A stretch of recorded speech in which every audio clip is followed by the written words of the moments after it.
বন্ধুরা, আজকে একটা নিউ রেসিপি। আজকে নিরামিষ, যেহেতু সোমবার শিবের দিন, তো আজকে একদম একটা নিউ রেসিপি। আজকে এখানে থাকছে, দেখো, আলু ছোট করে কেটে নিয়েছি, এখানে থাকছে বড়ি, আর আমি এখানে থোড়টা কেটে কিন্তু এখানে সিদ্ধ বসিয়ে দিয়েছি। সিদ্ধ হওয়ার পর দেখাবো।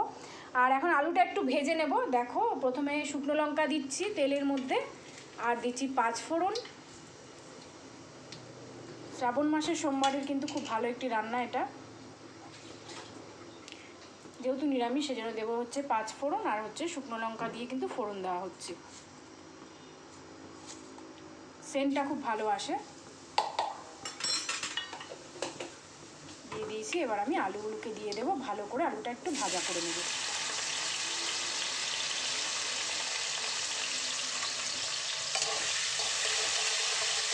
এবার সামান্য একটু নুন হলুদ দেবো, তারপর আবার দেখাচ্ছি। এগুলো কিন্তু ভাজা ভাজা হয়ে গেছে। এবার আমি মশলা অ্যাড করেছি, তাতে দিয়েছি জিরে গুঁড়ো, হলুদ গুঁড়ো, আদা গুঁড়ো আর নুন দিয়ে এবার এটাকে ভালো করে কষিয়ে নিচ্ছি। এবার থোড়টা আমার যেহেতু সিদ্ধ করা হয়ে গেছিলো, তো থোড়টা কিন্তু এবার এর সঙ্গে অ্যাড করব।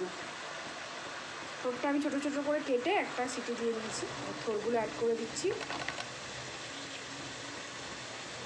দিয়ে ভালো করে এটার সাথে কষিয়ে নেব আলুটার সাথে।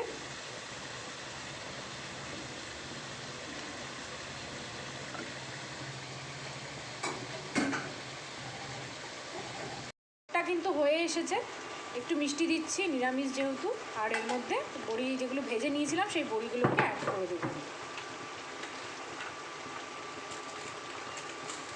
দিলাম, দেখো বড়িগুলো।